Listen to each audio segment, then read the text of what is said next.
You are listening to Danny on What the Heck Podcast. This is the place where I share my experience, knowledge and skills. Welcome along. Nice to have you here. Today I have Chris Taylor, a good friend of mine. How long have we known each other for now, Chris? Oh, about 100 years, I reckon. 100 years? That's very good. So I've got 12 questions with Danny. I'm going to ask you the one that you've already been asked and the rest you don't know. What is your favourite animal? Definitely my dog.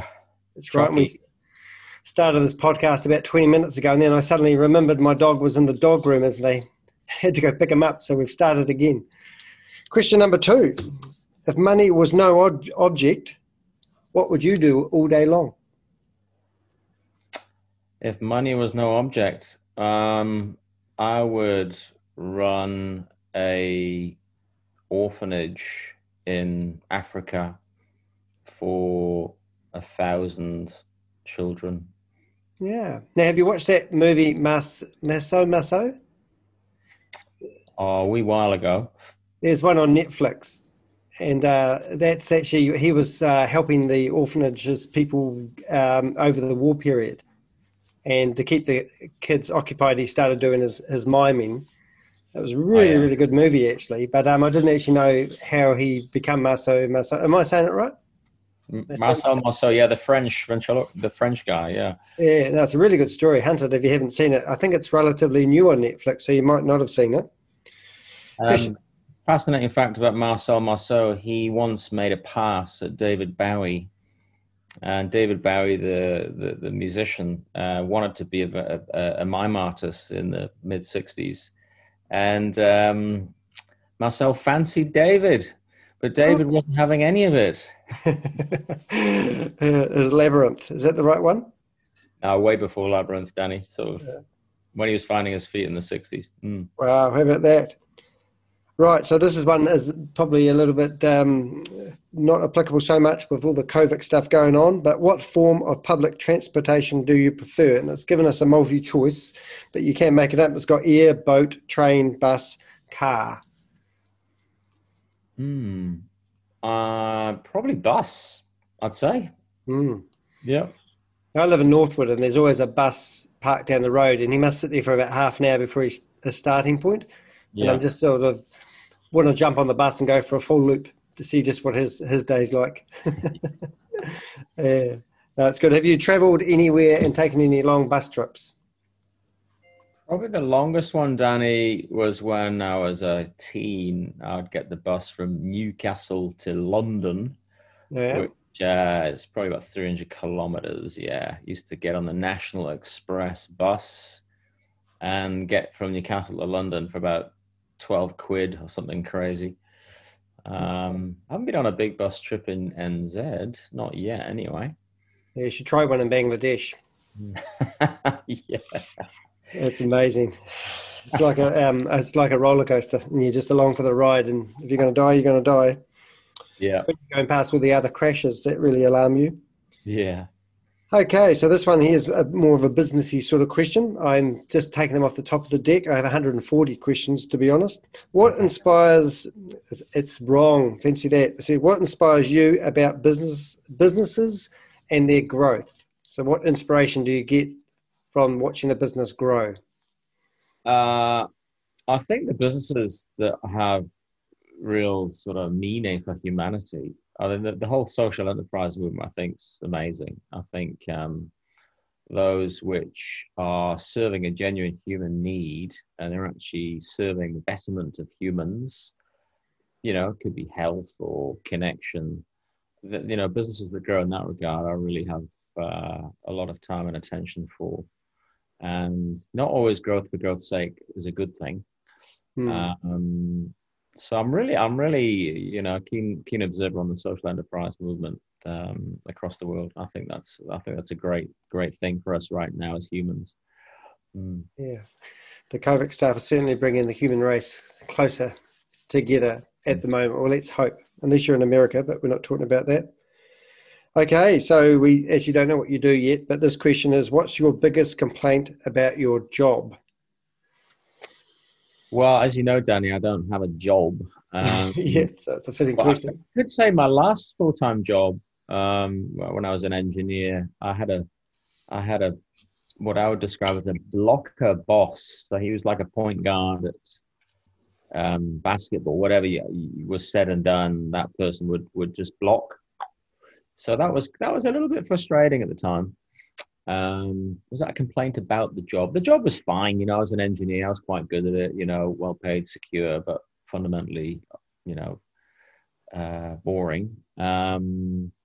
Yeah, so I think if I flip that into leadership, it's having leaders that are, a bit vulnerable and transparent, and those who want to have those around you grow as well. And I wasn't growing under that boss at that time. And that was a 9 to 5 job? Yeah, full-time employee for a consulting firm. Yeah, the firm was good. It was a good company. Yeah. Yeah, But there was, Helen, my partner, and we worked yesterday, and we thought, oh, this is great. We're getting time and a half and a day in lieu. So, you don't get that when you work for yourself, do you? a day in the toilet, eh? A day in the A day in the loo, yeah, instead. How do you view your competitors? Not really, Danny. I mean, obviously, we've known each other for 7 or 8 years. It is the truth Yeah. of your first question. I don't pay any attention to them whatsoever. That could be a flaw. I think we should focus on our own, on our own selves and our own game. Generally, if you're in business, Yeah. focus on your strengths. I think it's such an old-fashioned word, competitors, and your opposition, or I don't think it's so relevant today. But is it? Well, it's interesting, Danny, you running Elite Six for many years and then going to, multi-trade meetings, and, you get some people just turn pale and green at the thought of being in a room with somebody from the same trade. And I think NZ is a little bit, dare I say, behind in just thinking, well, we can collaborate and share and grow together. Mm. But you've got to get the values established at the front end so that works in a team. But as a coach, I didn't see. There's one other guy in Christchurch who I really rate. You and I know him. He's more of a trainer than a coach, and he would be that one person who, not a competitor because he's a friend, and I go for hikes with him. But I don't really pay much attention to competitors, Danny. Yeah, I think everyone's got something to share. Like with the business networking, it's always funny having 5 real estate agents from different companies in the same room. But I said, if you guys really worked it out, put yourself on one table, you'd always help each other grow. Danny, absolutely, 1,000%. The tricky, it's all a mindset thing around, self, the level of sort of self-orientation, pursuing your own paddock and then sharing for the community and growing the pie. I think our experience is doing what we've done in business, well, more so yourself with Elite Six. You just get it. Some people are never going to get it. They're never going to get it. Doesn't matter if you've got a blackboard and a neon light that, sharing and collaboration, we can all grow. It's like talking, Japanese. They just won't understand it. So I think, yeah. Totally agree on that one. All right. How would your friends describe you? What friends? What friends? It's your friends. You got your dog, for goodness sake. Oh, that's a great question, Danny. I would like to think so. Fun guy, doesn't take life too seriously. It doesn't say how would you like your friends. It says how would your friends. So yeah, it's a tricky question. I love these questions. They're so random, and every time I get them, I chuckle to myself. I've had a room full of people when we've actually asked the same question to 20 people, and I've got 20 different answers. Yeah, it is. I think with all my sort of close friends, I think I've probably got 6 or 7 close friends. What would they think of me? I think I would hope they say I care about them and their interests. If they're in a spot of bother, be it whatever, financially, relationship wise, I'd love them to think that they could reach out as a friend for just for support. I think if I was to describe you, I'd say you really do care about people. And I don't think there is many people that generally do. They say, but they don't do. And I think that's one of your phrases. Actually, you get tired of people who say and don't do. Oh yes, oh that's a hobby horse, isn't it, Danny? I think I blogged on that with you a few years ago. Yeah, People who say I'll call you, and yeah, no, yeah. they won't. It amazes me, and I just don't even know how they survive. And that's a real weird one, that one, because statistically speaking, I hand on heart, I reckon 5% of people really do care, and Yeah, and the rest just seem to say it, and that's a yeah, big statistic. yeah. I think it's what I've learned.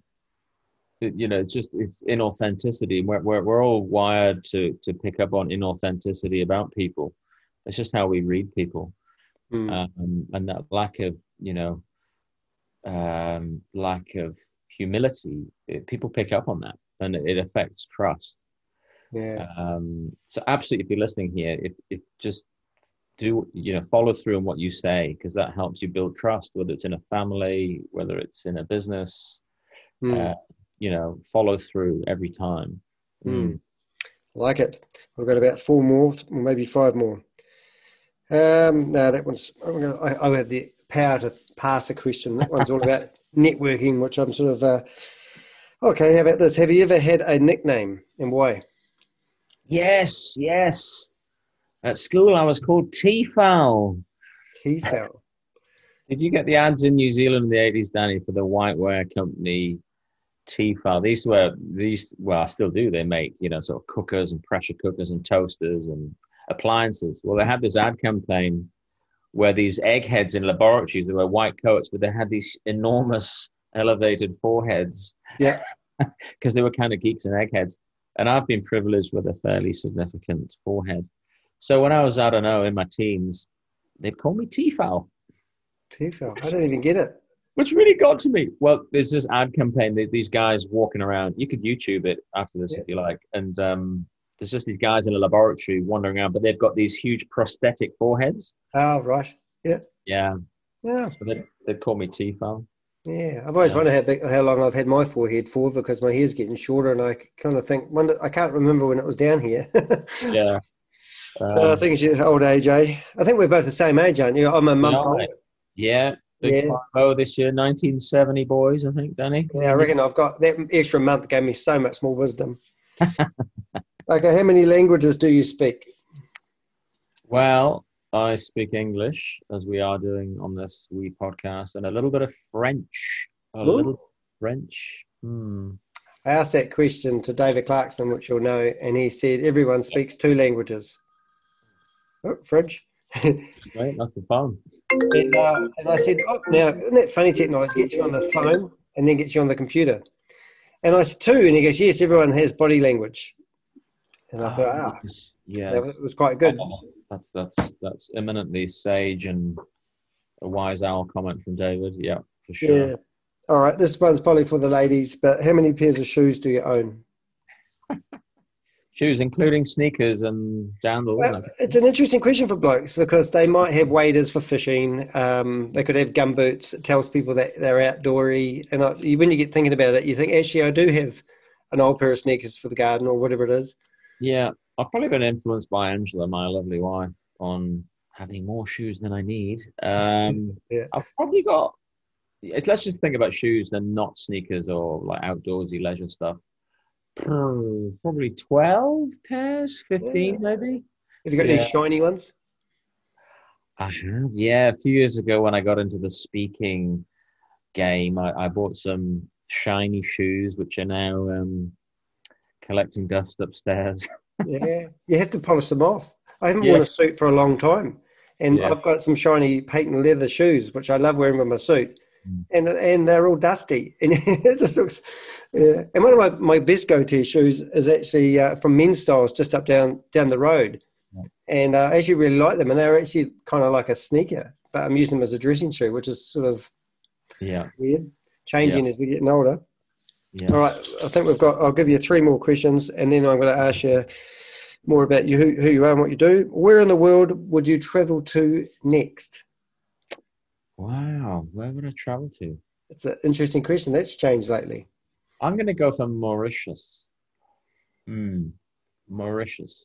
the island nation of Mauritius. Yeah. They've got the beautiful beaches, white sand. I'll tell you why, Danny. Well, I went to college in London. There was a Mauritian there, and I was like 21, and he painted this paradise picture. And he was from a wealthy family, owning all the hotels on the island. And ever since then, I thought I'd love to go to Mauritius. So yeah, I'll go for Mauritius. Excellent. I must look it up and look up some photos. Okay, so what do you cherish the most about being here today? And I'm not talking about in here, but I mean just being alive today. What do you cherish the most? I think the good fortune of health and family, without a doubt. Mm. I mean, primarily health, Danny. If we've got that, we've got everything in a sense. And I've been very lucky. I am lucky. So health, family, sort of good fortune in that regard. Yeah. So that's number one.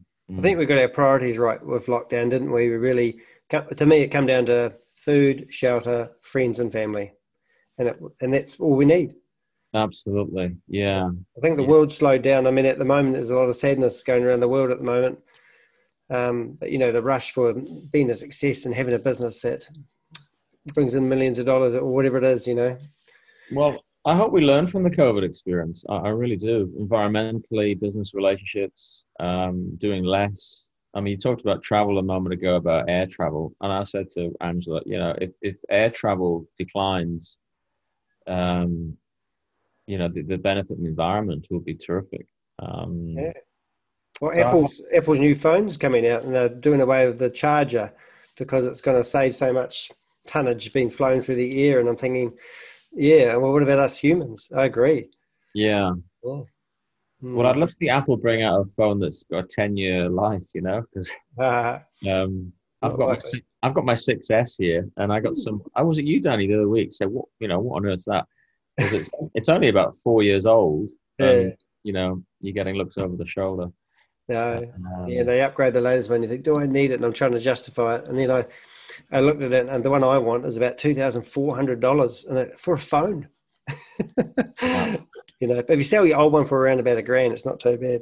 Yeah. Last wonderful question: what was your favourite subject at school? Oh, that's an easy one. That was economics. Oh yeah, Yeah, I did. In fact, my eldest daughters have picked economics at school, and I wanted to do economics at university, but I didn't quite get the grades. hmm. Yeah, I loved economics, and I felt it had a real world meaning, you know, and yeah, but yeah, yeah, economics. Yeah, brilliant. Oh, thanks for coming along. So tell us, Chris Taylor, we know a little bit more about you. So who are you and what are you currently doing at the moment, Chris, in Yeah, life? thanks, Danny. So at the moment, I'm writing. I'm getting into authoring, which is off the back of sort of an 8, 9 year private business in coaching Hmm. and just collecting stories, Danny. So I've got 100 story challenge underway with a sort of Yeah, all right. author coach to do 100 stories in 90 days, and that's what I'm doing. In fact, I did a short LinkedIn blog. I think you commented on it just today, Danny. Is that Around the one with the fly? yeah, Yeah, yeah. yeah.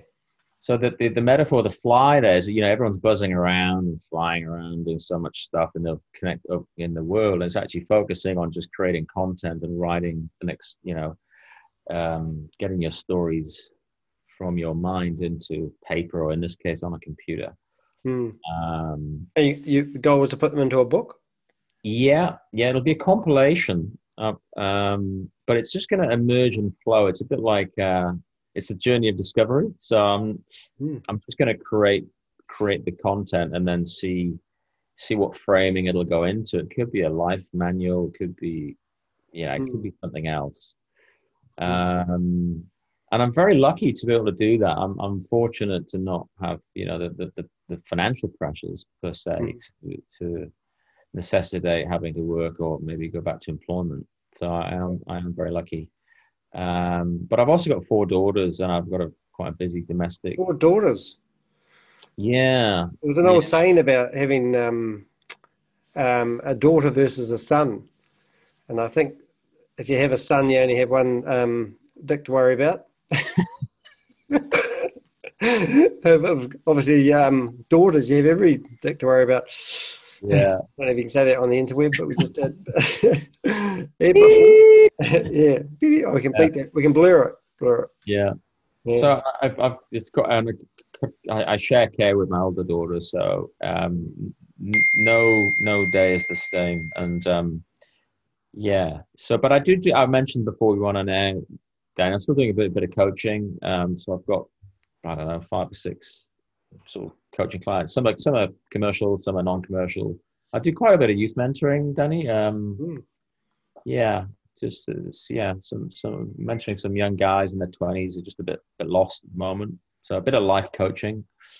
That's pretty And cool. it, A friend of mine, his daughter was going off the rails a wee bit, and we hired a young lady who was, I think she was 26, and she did some coaching to her daughter who was 19 or 20, and yeah, really made a difference. It's really good stuff because I think at that age, youth are really looking for direction. And I remember when I was at that age, I just didn't know how to get life started.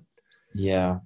It's Yeah. a real challenging time, Danny, for young people right now. I mean, I read in the paper last weekend that was, about the mental health crises and that school students are queuing up for counseling and, the social trauma they're faced with, you've mentioned COVID there, but we've got things like climate change, we've got smartphone addiction, Mm.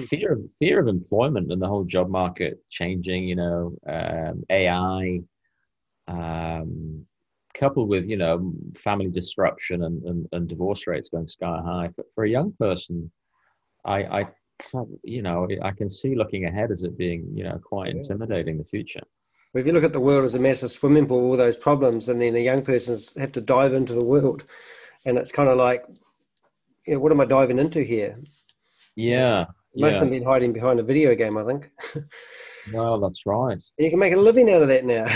It's just like, miss my opportunity Yeah, until you get RSI. Yeah. yeah, yeah. So that's I work from home now, Danny. If I call it work. Looks like you're working from the garage there, Chris, in the background.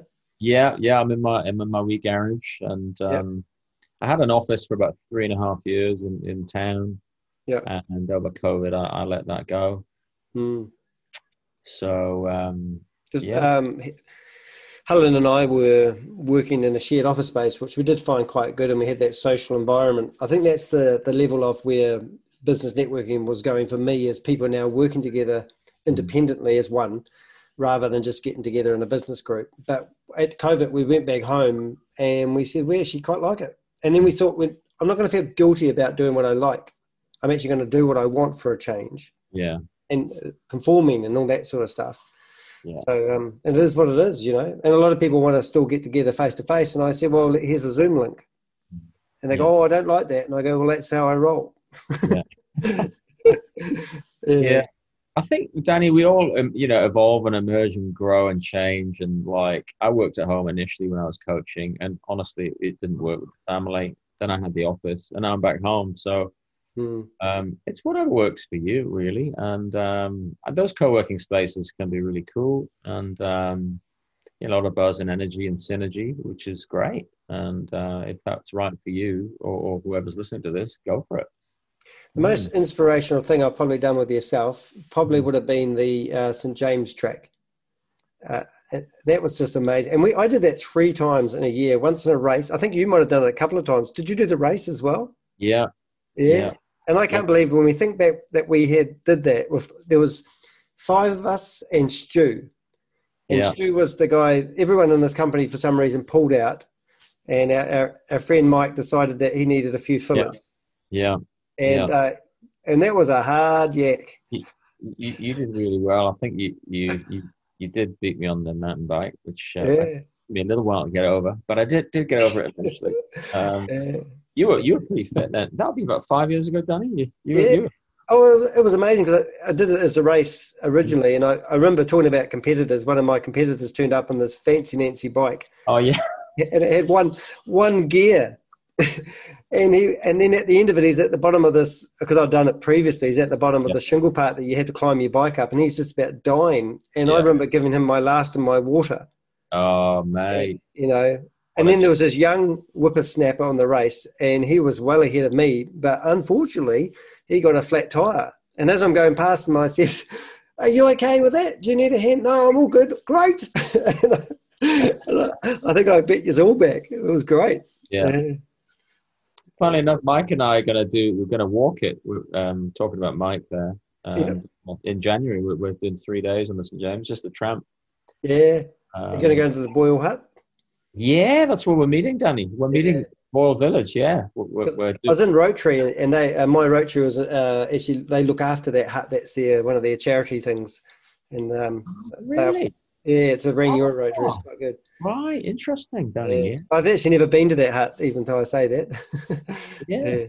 No, that's good. A lot of that stuff, I think people miss the business side of it, that you need to do stuff like that. Because that Stu had 5 punches, and I think when we're all coach-minded people, and we were all helping Stu along the way using our different strategy. And even though it was taking a toll on ourselves when we did it the first time, we still had enough energy to help somebody else out. Yeah. There's a great point there, Danny, in coaching. When you're outdoors, you're on a different plane of thinking. So I've done a lot of walk and talk coaching, still do actually, really. Yeah. My preference, and this is influenced a lot from Mike, who gets out. This is Mike Catton, by the way, for anyone who's listening to the podcast. And predominantly I'm either doing Rapaki or Hagley Park, because I think you find, I don't know whether it's biochemically or neurochemically, people tend to detach themselves from the humdrum and the manicness when they're walking or exercising or mountain biking. And you can often get a deeper level of curiosity and inquisition in the mind, which can be quite impactful. So definitely walking and talking for coaching is fabulous. Yeah, I agree. Helen and we make a point of doing something physical every day. So we've got this walk that we do, and it takes us an hour. Dog loves it.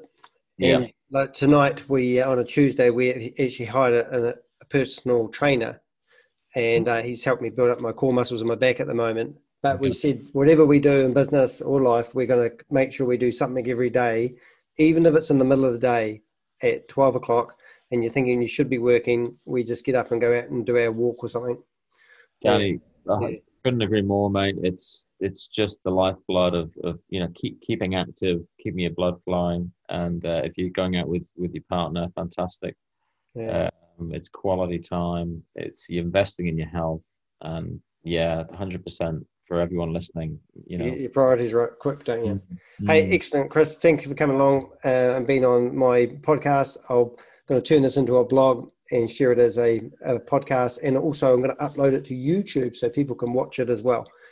So it's been nice having you along. Thank you for joining us today. All right. Cheers, Danny. Thanks, man.